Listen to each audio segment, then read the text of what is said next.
Welcome to Psyched for Psychology, a Nystrom & Associates podcast. Our hosts, Michelle Iverson and Brett Cushing, are both licensed marriage and family therapists at Nystrom & Associates. Each week, they talk about all things mental health and therapy, and you get a chance to dive into specific psychology topics that help promote personal development and wellness. And now, here are your hosts, Michelle and Brett. Welcome back again to Psyched for Psychology. I'm Brett Cushing. And I'm Michelle Iverson, and we've got a really interesting topic. It actually plays off of something we've talked about before in a previous podcast called Are You Ready for Change? Yes, and have you ever wanted somebody else to change and they never do? I have my theory about the 7. I think so. Yeah, I think that's happened a number of times. I have a theory about the 7-year itch, that people talk about in marriage. Oh, Year 7. Yes. My thought is that when you first meet somebody, your opposites attract, and you love this person, you're drawn to them because they're so different. And then, in the first couple of years, you kind of think, well, yeah, they got some things that, kind of irritating, but I can change them. I can change them, yes. So we try to change this person, and then, between years 4 and 5, we're really getting frustrated. Like, I can't change this person. Now, like, everything we were drawn to, we're really irritated by because it is so different from us. And then by years 5 and 6, we're looking for that exit plan because I can't change this person. And one of the reasons we can't change people is because they just won't listen to us, right? And so we ask, why won't you just listen to me? Now, how long have you been married? 5 years now. 5 years. Okay. Yeah. I've been married 27, got married at age 16. And no, I'm kidding. Actually mid-20s. And so 27 years. And have you seen this in your marriage where you maybe have told your spouse something over and over and over and over again, and they never believe you? And then, maybe a couple of years later, they meet somebody at a party who tells them the exact same thing, and suddenly they think, oh, yeah. Sure. And they believe that person. And you're thinking, wait a second, why would you never listen to me? You've had that? I'm sure. I almost kind of think of it from that perspective of, well, it's, we shouldn't think this way, but it almost becomes like, well, if you would care about me, right? Right. And I tell you this, what does that mean if then a random stranger tells you that and then you accept that from them rather than from me, right? Is it that you care about me?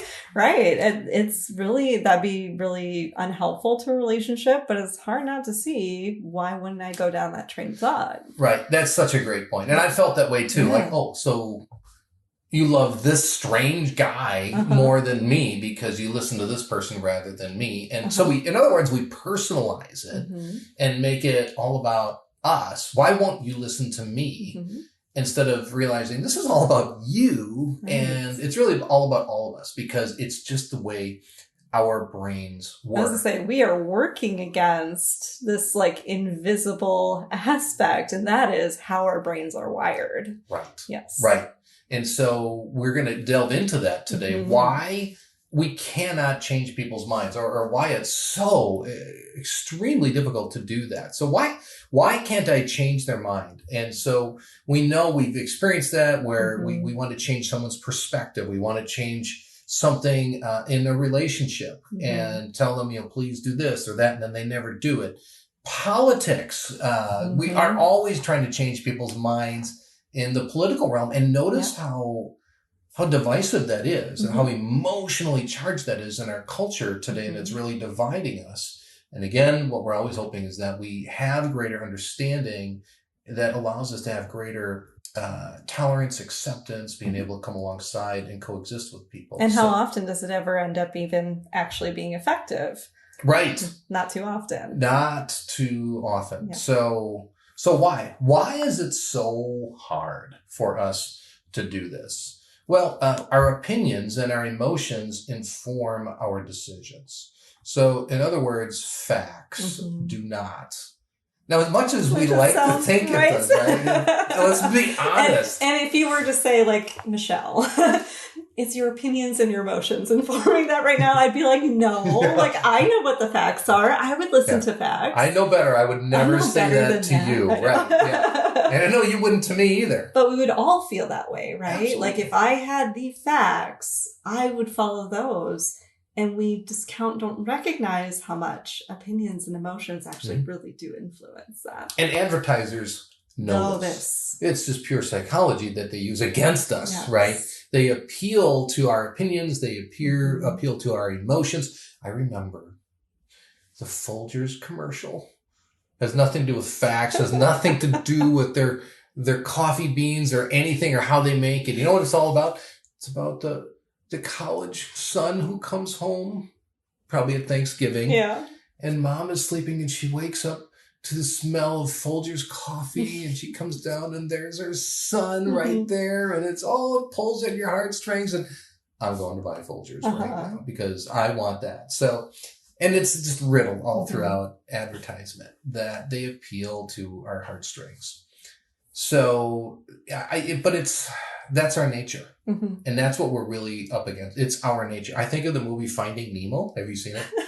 I have. And so I saw that you referenced Finding Nemo for us to talk about today. I was like, yes, I love Finding Nemo. And I was like, how is Brett going to relate Finding Nemo to this discussion? Well, how hard it is to change someone's mind. I think it's captured in Finding Nemo when you have Dory, you know, she at the end of the movie, she appeals to this fact that she believes is true to Bruce. Remember Bruce? Oh, Bruce the shark. Yeah, the great white shark, you know, and she's like, remember, fish are friends, not food, you know, and while she's being chased. Right, while she's being chased. And so, again, I thought it was a poignant example of how we're trying to appeal to what we believe are some facts contrary to what's going on inside of Bruce and what is going on inside of him. His nature.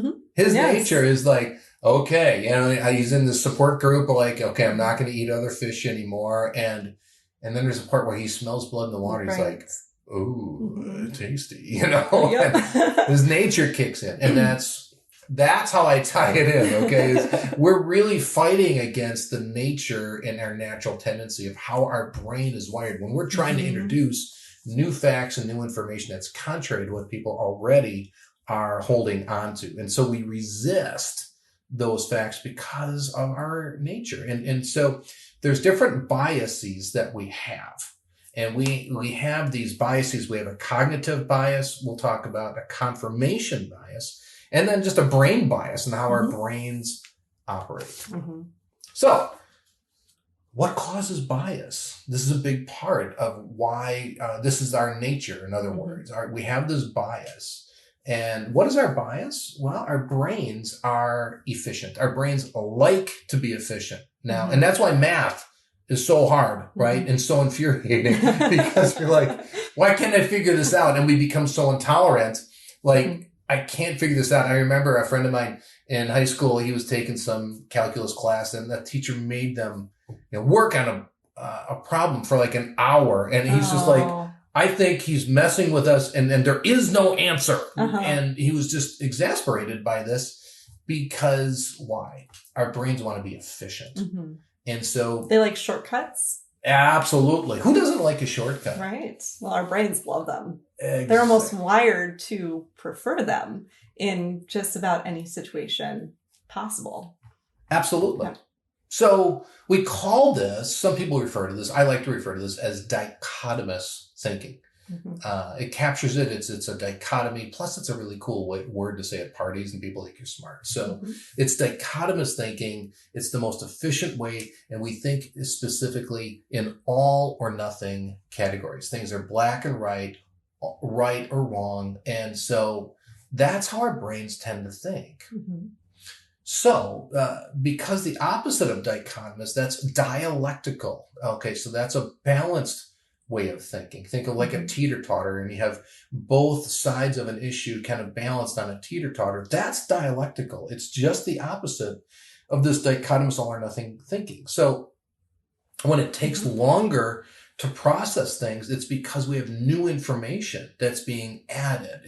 We're forced to not just think in all or nothing categories. That takes more time. Mm-hmm. That takes more effort. It's less efficient. So this is where bias comes from. Mm-hmm. This is where prejudice and discrimination comes from. Absolutely. Because, for example, Brett, if I were to tell you mental image, what would you think a doctor looks like now? Ooh, wow. Yeah. I think of a man with a white robe and a stethoscope. Right. Maybe a white man, right? Yeah, it was. I wasn't even thinking that. Yeah. Absolutely. Right. Yeah. And that's a part of why our brain will jump to, and we all have these inherent prejudices and bias. It's because our brain does those shortcuts, right? Mm-hmm. What kind of images do I see of a doctor? Well, it's better representative now in the media, on TV, but for a long time, it would have been a white man with his white jacket and his tie and his stethoscope.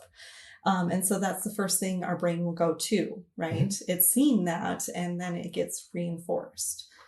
Yeah, and you can almost see, like, if you pull up another image in your mind of what a doctor looks like, and it's a woman in like scrubs instead of the white coat, and just looks no stethoscope, nothing. It just takes, even a nanosecond longer to process that. Mm-hmm.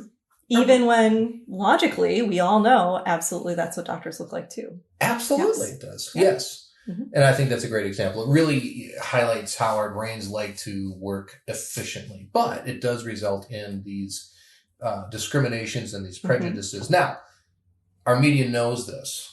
Our culture operates on this dichotomous way, all or nothing way of thinking. Mm-hmm. And it is in the news media. And I think it's really important to mention this because it relates to our mental health. I think the news media has learned from like that WWE wrestling. So first, when I was seeing the outline for today, I was like, oh, okay, fine, Nemo. And then next, I go, Brett, we're talking about WWE wrestling. What are we talking about today? Yeah. Well, WWE wrestling and how it relates to your mental health, yes. Right? Well, it is fascinating because what do they make? Billions of dollars every year. And what's it predicated on? It's predicated on tapping into our dichotomous way of thinking, all or nothing.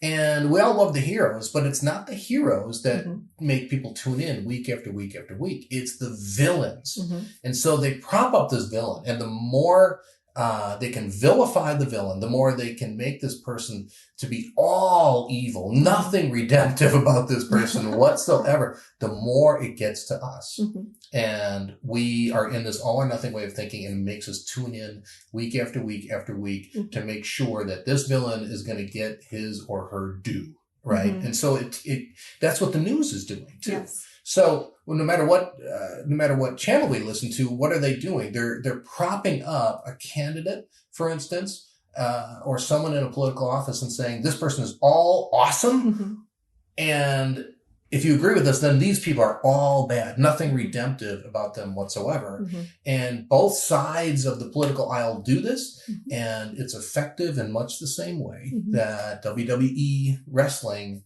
is at pulling at this natural way of thinking, this bias that we have. So our brains are efficient, but our brains are also resistant. Mm-hmm.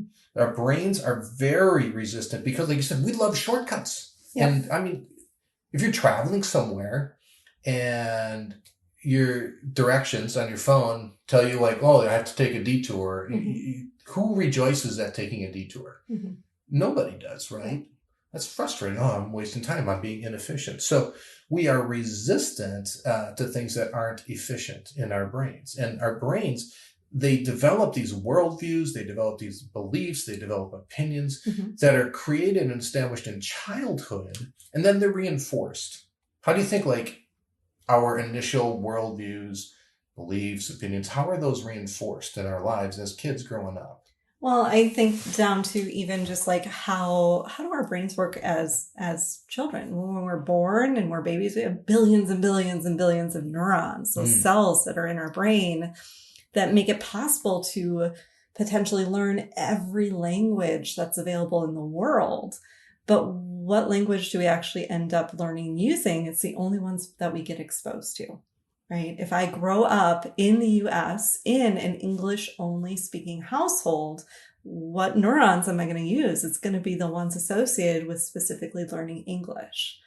And so it becomes our brains end up kind of getting rid of those neurons. It's a use it or lose it aspect. Getting rid of the ones that, could be used to learn something new, something different. It doesn't mean that I can't, but certainly if I'm learning Spanish as a little kid versus as an adult, the adult's going to have a much harder time attempting to find and use those neurons that had been pruned, had been gotten away of a long time ago. That's a great example. I really like that example. And it really shows how this is reinforced just in our language and how we're inundated with similarity. And that similarity and exclusive kind of exposure to English, it really reinforces this and then makes us resistant later to learning new languages. And that's very similar in what happens with our worldviews is we look for similarity. We look for similarity with what we watch, with where we hang out, with groups we belong to.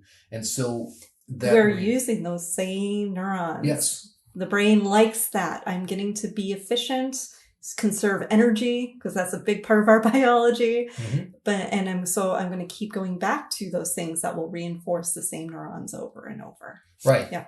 Yeah. And whole social constructs then get developed and we find ourselves divided. And in some way it's sociological and it's also personal because I'm doing this. I am the problem because of my brain, the way it operates. So it's more efficient and it's easier to hold on to these opinions than when I'm surrounded by this similarity that reinforces what I've already concluded. So in other words, bias, it comes from the way our brains prefer to work with efficiency. And there's 3 types of bias I mentioned earlier that make it difficult to change other people's minds. It's cognitive bias, confirmation bias, and brain bias. So first one is cognitive bias. So when we encounter new information, contrary to our existing opinions, what happens? We're not going to be probably a big fan of it. Quite frankly, our brain's not going to be a big fan of it. Right. That would be new neurons, new connections. And is that necessarily what our brain wants to do in the moment? Probably not. Right. New neurons are a nuisance, right? They really bother us and they get in the way. We resist, again, the extra effort to process new information because of our brain's proclivity towards efficiency. And because we interpret that new information that comes our way, that's an attack. That's a threat. What's it a threat to? It's a threat to the way I want to operate, the way I'm used to operating, the way my brain is comfortable. So now I no longer have a shortcut. Yeah. What's your favorite type of music that you like to listen to? Podcasts. That's your favorite music? I don't know. I listen to old 80s. Okay, my son, he's developed this great thing for me on Spotify. So it's old 80s, 70s. Yeah. So imagine if I was just telling you like all the things, like all the reasons why you should not like 80s music. Every single reason. I immediately get defensive. Exactly. But it's justified because you're wrong, Michelle. Okay. So because the 80s rocks. I mean, literally, it rocks. Yeah, I personally have nothing against 80s music, but notice how we do that. And I've done that with people. I remember in high school, I didn't like, some of my friends were real into this punk rock underground music. Yeah. And I'd be like, what is that? And then I'd be like, well, why do you want to listen to this? I mean, they do this and then they dress this way. And I didn't realize I was attacking their personhood. People get very offended. If somebody likes country music and and you say like, oh, country music blows. I hate it. Like people get so defensive or no, even better yet, pineapple on pizza, right? I do like pineapple. I do too. See, I knew you were right. This is why we're co-hosts. Yeah, this is why we get along so well. I knew you were right in liking pineapple. I love this. There's a quote. I would agree with you, but then we would both be wrong. Right. So we do take things very personally, and it's kind of like this attack. And why do we see it as in tech? It's because of this cognitive bias. We don't reevaluate our beliefs. I mean, somebody maybe never tried pineapple on pizza, but they're like, no, I'm just personally offended by this. My son is always making me try the new flavors of Mountain Dew. He's like, no, Dad, this is a good one. I'm like, no. Mountain Dew is pure, unadulterated pleasure. Can't mess with the classic. Yeah, right? and it's wrong. Yeah. You've changed the flavor of something that was pure and heavenly, and you made this god-awful new flavor and ginger snap or something like that. And I'm like, I did not want to even reevaluate my own belief that, there's something else out there. Right. But that's what we do. We don't reevaluate our beliefs when we are confronted with new information that might be incompatible with what we hold dearly. So it feels like a threat. Also, confronting new information can actually reinforce our own position or opinions. This is fascinating, even with politics. There has been researched people attempting to confront facts about climate change and childhood vaccinations. And no matter the position that people had, confronting new information actually resulted in reinforcing their own position. Now, that ought to be very sobering. Right. You'd think that, like, wow, look, we are really, missing, we got huge blind spots. But no, I still want to hold on to my belief. On both sides. On both sides. Yeah. So that's cognitive bias. And I get another, when we talk about confirmation bias, I get another really fascinating example too. But confirmation bias, this is basically our natural tendency to seek out information or interpret any new information as confirming our existing beliefs. So it's like, I think this is kind of a funny example. A mother hears that her son is doing poorly in school, evidenced by poor grades on tests, poor attitude by, all the teachers reporting. And what's her response? Well, goes to show they don't know how to educate a genius at that school. Right? That's confirmation. So even though there's new information, she feels this need to interpret this based on her existing when bias. She's already had the neurons connected telling her my kid's a genius. Yes. I'm going to double down. Right. Even though there's information conflicting to that. Absolutely. Yep. Yeah. So I need this information, even though it's contrary, I'm going to use it to confirm my bias. And so we hopefully are beginning to see that our appeals with reason and facts, no matter what side of the issues you may be on, they're only futile attempts because we have a bias away from conflicting facts and towards existing opinions and emotions. And confirmation bias is reinforced by interacting only with people of the same beliefs, values, media, and it obviously results in errors in judgment because no one can be right all of the time. Are you sure? Are you sure I'm not right all the time, Brett? Well, I know you're not. I know you're not. Oh, but Brett is. You and I always appealed to movies. Did you ever see Megamind? No. Oh, that's a great movie too. Megamind. We talked about narcissism on another podcast. Yes. And this evil villain, I forget his name was Megamind. Yeah. And so whenever he was wrong about something, he would say, and we do this around our house, he would say, "You were right. I was less right." It's not that I'm wrong. Right. Never wrong. Yeah. And so did you ever notice, like, I scan like all the news media outlets that I've never heard them, any news outlet, nor a political candidate say, not unless it was like real bad. Yeah, for them to say that they were wrong in any way. Not unless it was like real bad. Right. And I don't hear anybody on either side of the aisle ever saying, "Yeah, we got that one wrong." It's like it should cause alarm, I would think, for anybody on either side of the aisle to sort of observe that, hey, we always think we're right and we never think we're wrong. Or even to admit when we've got this, again, dichotomous set up, of us versus them, to admit that maybe they're right. We never hear that either. We never hear that. Yeah. Right.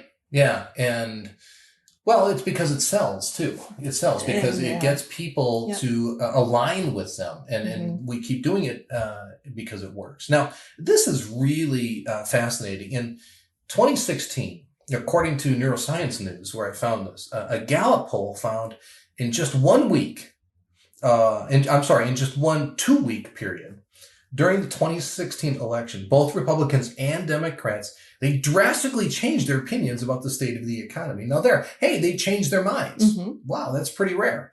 And they did it in the opposite direction. But we were going to have a but. Exactly. Yeah, we're going to let our butt hang out here. This is so important. There was nothing new in the economy. The economy didn't change at all, but their minds changed about it. What changed really was a new political leader. And Republicans changed their mind about the economy and reported it more favorably because their person was now in office. And the Democrats rated the economy less favorably because their person was no longer in office. That's confirmation bias. And so we might be listening and think, well, this really feels hopeless, believing like I can never change anybody's mind. Well, don't worry. Let me create a more hopeless scenario for us, because we then have our brain bias that we kind of already talked about. But think about it. Our brain longs to provide good feelings. And so if we accomplish something in an argument, if we're in a debate with somebody, we accomplish that, and there's a flood of hormones, right? Dopamine, adrenaline, serotonin. Those are great. They make us feel good, right? And that gives us a rush, and we may even feel invulnerable. Like, wow, look at me, I rock. And that feeling, people want to have more and more and more. I mean, have you ever been sort of called out and realized, wow, I was way off and I was wrong? Notice the resistance we have. Oh, and a bad feeling too, right? Like you'll physically feel awful, right? Absolutely. Yeah. And I remember when I was a pastor, this helped me, because if I gave a message and like people were critical of it, hard to imagine that ever happening, but it happened a lot. Sure. And I'd get so defensive. And it was just my brain saying, no, this can't be true. This can't be right. And so I learned from a wiser, older pastor to just respond and say, bingo, you're right. I really blew it on that one. And it's funny because people don't know what to say anymore. Right. But I just can't help but notice the resistance goes away then too. And we'll talk more about that in a moment when we think about how do we overcome this. But our brains, they not only want to provide good feelings, but they want to protect us from feeling badly as well. So in situations of high stress or distrust, our body releases cortisol, okay, a different kind of hormone, okay? And what that does is that will kind of hijack the reasoning part of the brain. That shuts down. And so when we are in high stress situations, we don't trust somebody, we don't think somebody's really on our side, we kind of have this cortisol released. It sends us, some people would call this maybe going into that fight or flight mode. And the blood actually leaves that frontal cortex of the brain. Why? Because I'm getting ready to fight or to flee. And so my blood's going to my extremities. And so we just don't think really well. And so that's kind of our brain bias. We long for those positive feelings, and we will do anything we can to avoid those bad chemicals that come up as well. So this is really kind of what we're talking about in terms of all of these biases. How do we overcome this? What do you think? I think it's hard. I think it's hard. It's incredibly hard. Yeah. Remember when we had our Brett's 4 or 5 B's? Oh, I do remember that. You've got a couple more B's for what to do to help with this. Yeah, we did. We talked about different B's, to be this way or be that way. And you're right. I forgot about that. So we're going to talk about 3 things to do. And Brett's 3 B's. Brett's 3 B's. I love that. I have a confirmation bias for that. So the first one is just be humble. Be humble. And good luck with that, because I don't think that is in our natural bent either, to just move towards humility. I don't know about you. When I encounter people that are truly humble, I am just so drawn to them. They're some of the most likable people to me. Yeah. Like, whoa. I don't know what it is. But I think it's because I know that's not me. And I want that to be. I try to pray, God, make me humble, or like thanking God that I already am so humble, which really isn't the case. The thing about humility is like, once you're there, you realize, oh no, I'm not. Because you can't say, yeah, I think I'm there. I'm humble now. Just that statement betrays the fact that we're not. Yeah. So humble is hard. Yes. But but just because it's hard, it doesn't mean we don't pursue it. And I think part of the way we can be humble is just sort of like what I learned from that old wiser pastor was. Right. I was going to say that's a perfect example. Yeah. Yes. Just be like, bingo. Yeah. Or people say, hey, you messed up. Like, if they really criticize me, I said, I'm like far worse than you even can imagine, and I'm okay with that, but by owning it and just intentionally, regularly saying, I'm a lot worse than you think.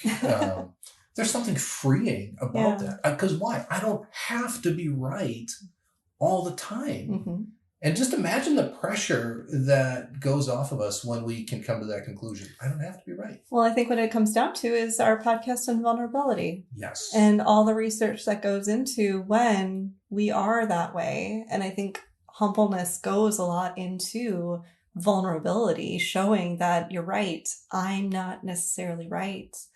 Goes a lot to showing that you're authentic, and people will perceive that as authentic. And people are drawn to that. I mean, think about that. We're not drawn to the person that's defensive. Right. We're drawn to the person that I think is humble and the person who is authentic. And they see vulnerability not as the adversary against them, but as an ally to help them. That's a great reminder to go and listen to that podcast as well. So in addition to being humble, we want to be mindful. Everything we just talked about, go back and listen again, because this is really practical information that we need to be mindful of. That we have this tendency in our brain to be working towards efficiency and rejecting and having resistance to things that are not all or nothing.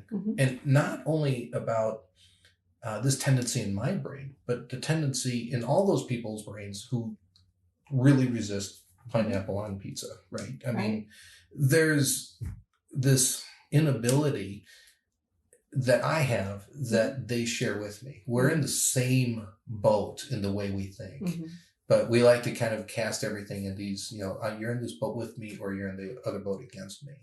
So I think it's being humble, it's being mindful, and then being dialectical. I said at the beginning, what we're talking about is this dichotomous all or nothing, black or white, black or white kind of thinking that really gets us into trouble.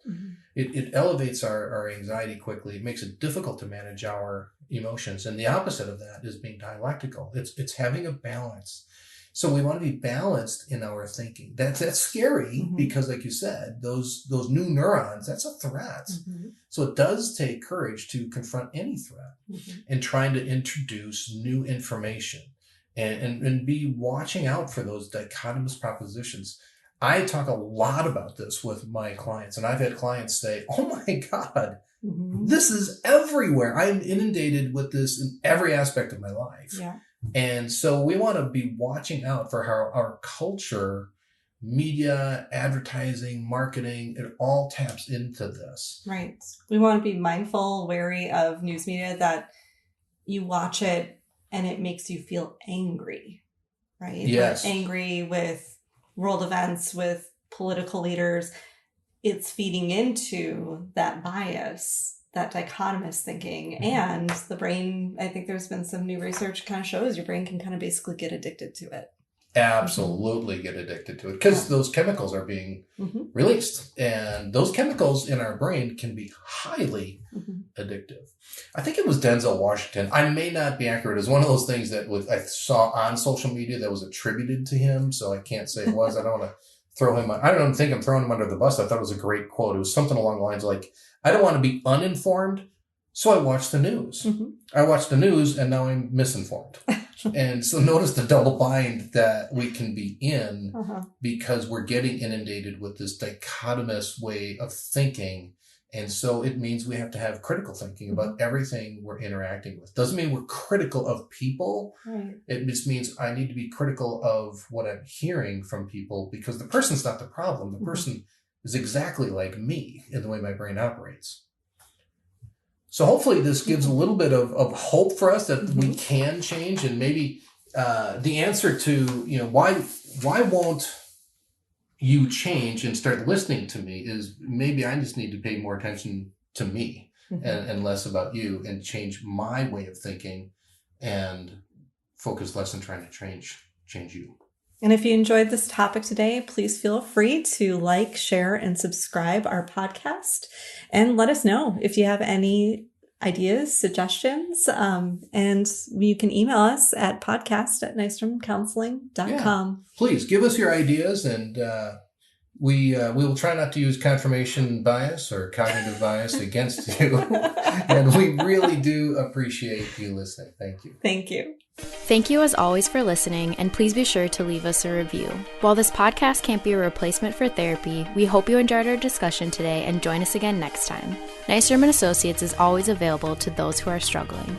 If you find yourself in need of support and help, please check us out at nystromcounseling.com.